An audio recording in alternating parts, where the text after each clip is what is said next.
Alors on est en train dans la problématique là. Qu'est-ce qu'on peut faire avec un robot? Vous avez évoqué les autos. Vous êtes intervenu vous aussi sur les bateaux, parce qu'on fait des autos avec les robots, on fait des bateaux aussi. Oui. Expliquez-nous ce que vous avez fait avec un grand groupe régional qui fait des grands bateaux. On va pas le citer parce qu'il y a peut-être des susceptibilités ou des confidentialités dans ce que vous allez nous dire. Personne n'aura compris. Ça n'a pas été fait simplement avec des robots, ça a vraiment été fait en associant à la fois la productique et la robotique.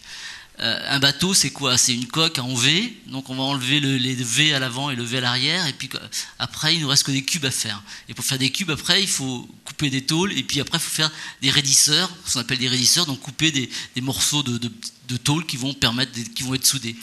Et avant, tout ça, c'était fait manuellement.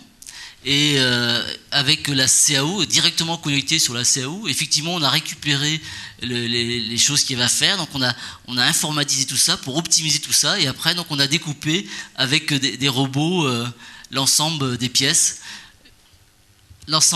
Et puis après, bien sûr, on l'a optimisé. Donc, tous les ordres de fabrication étaient mélangés. Donc, après, il a fallu reconstituer les OF pour que les bonnes pièces aillent sur la bonne partie du bateau. Alors, donc, on peut faire des autos. Hein. Oui, bien entendu, mais on peut faire donc des autos, des bateaux. Est-ce qu'on peut faire des gâteaux avec cette sensibilité nouvelle? Bien sûr. Ça, c'est juste pour le jeu de mots, mais on peut faire des gâteaux. On fait des gâteaux. C'est pas qu'on peut, c'est qu'on fait des gâteaux, ouais. Alors, on fait des gâteaux. Les mains de robot ne pétrisent pas la pâte. Il y a quand même des choses. Non, mais quand il faut mettre des ingrédients. Des cerises, par exemple, pas sur les gâteaux, mais dans les gâteaux. On peut mettre des cerises dans les gâteaux. On peut mettre des morceaux de salade. Des amandes. On peut mettre des amandes, voilà. Et là, c'est là où tout ce que peut faire un robot rentre en ligne de compte, parce que il faut d'abord sélectionner le bon produit qu'on va mettre sur le bon gâteau. Il va falloir en éliminer s'ils sont pas bons, parce qu'il y a un contrôle à faire. Mais effectivement, le robot rentre dans l'agroalimentaire. D'où la sensibilité pour faire des choses délicates, mais aussi les yeux pour détecter le produit qu'il ne faut pas utiliser, qui doit être écarté. Absolument. Et puis la main pour prendre, parce que prendre une amande ou prendre une cerise ou prendre une tomate ou prendre... C'est pas la même chose. C'est pas la même chose. Alors, on va regarder et parler de ça, un film qui montre l'une des opérations que vous avez faites, l'un des équipements que vous avez réalisé et mis en place et fait fonctionner. Ce client-là, il avait quel problème? Quel est le problème qu'il vous a posé? Ce client-là, il vient nous voir, il dit voilà, j'ai une production importante à faire, je sors 150 barquettes de taboulé à la minute, ça je sais faire, mais après il faut mettre un couvercle, il faut mettre une petite fourchette dedans, il faut mettre une étiquette, il faut marquer le produit, et puis il faut m'encasser ça dans des caisses par 4, par 6, par 12, par 8. Donc voilà, c'est sa demande. Donc après, quand on a une demande comme ça, effectivement, on va formaliser une sorte de cahier des charges qui va après être contractuel entre lui et nous, et ça aboutit à l'installation que vous avez devant vous. Alors donc c'est du taboulé qui se promène dans ces petites barquettes dans lesquelles on introduit une cuillère, on met un couvercle, on met une petite cuillère, une étiquette, et puis on empaquette tout ça. Voilà. Et il n'y a pas d'intervention humaine. Alors le taboulé, c'est pas le robot qui le fait au départ. Non, ça c'est une ligne qui est en amont. Voilà, d'accord. Mais qui est automatisée celle-ci? Elle est automatisée aussi, mais il n'y a pas de robot là. C'est du process. D'accord. Donc c'est des machines très spécifiques. D'accord. Donc c'est une machine que vous avez inventée.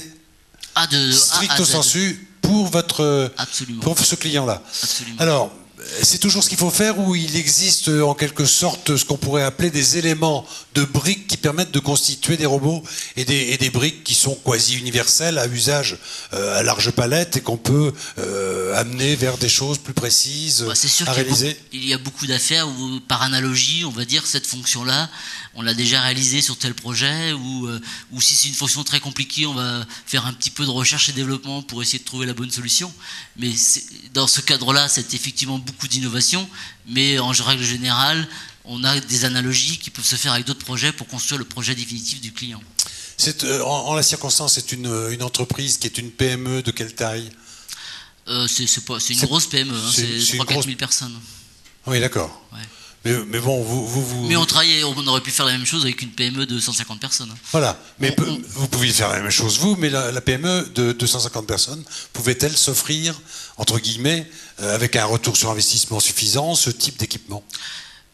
Peut-être pas forcément typiquement ce type d'équipement, parce que là on est sur des grosses séries, des grosses cadences, oui. Mais la PME qui va avoir un produit un peu plus sophistiqué va peut-être avoir des cadences un peu plus réduites, et donc là l'équipement sera peut-être... Il sera plus réduit lui aussi. Il sera plus simple. Et donc moins coûteux et donc aussi rentable. Donc en fait, il y a des solutions quand même de robotique qui peuvent s'appliquer dans des petites entreprises, des entreprises de petite taille ou de taille moyenne. Complètement. Je vais vous citer un exemple d'une entreprise où il y avait 7-8 personnes, pas plus. Une très très forte progression du chiffre d'affaires dans cette entreprise. Et le patron, le PDG de la société, un jour est venu me voir en disant ma production augmente et je voudrais avoir un équipement pour garder mon personnel, mais malgré tout augmenter ma production. Donc voilà, dans une PME de 7, 8, 10 personnes, on a installé toute une chaîne qui a permis de doubler la production avec le même personnel. Qui était en la circonstance, quel type de production ? C'était des gens qui revendaient des produits diététiques pour l'alimentation. Et donc c'était du reconditionnement, du conditionnement ? C'était du reconditionnement. D'accord. Hein, voilà. Alors, les entreprises qui s'équipent dans le domaine de la productique, de l'automatisme et de la robotique, c'est votre marché. Donc vous connaissez, vous avez une vision assez claire de l'état actuel d'équipement des entreprises, quelle que soit leur taille. Quelle vision vous pouvez nous donner ? Où est-ce qu'on en est ? Alors peut-être dans la région, mais en France, en Europe, comment vous voyez, vous, l'équipement des entreprises et un peu la lumière de la crise, hein, que tout le monde discerne bien. Qu'est-ce que vous avez à nous en dire ? Au niveau de l'Europe, la France n'est pas en avance par rapport à ça.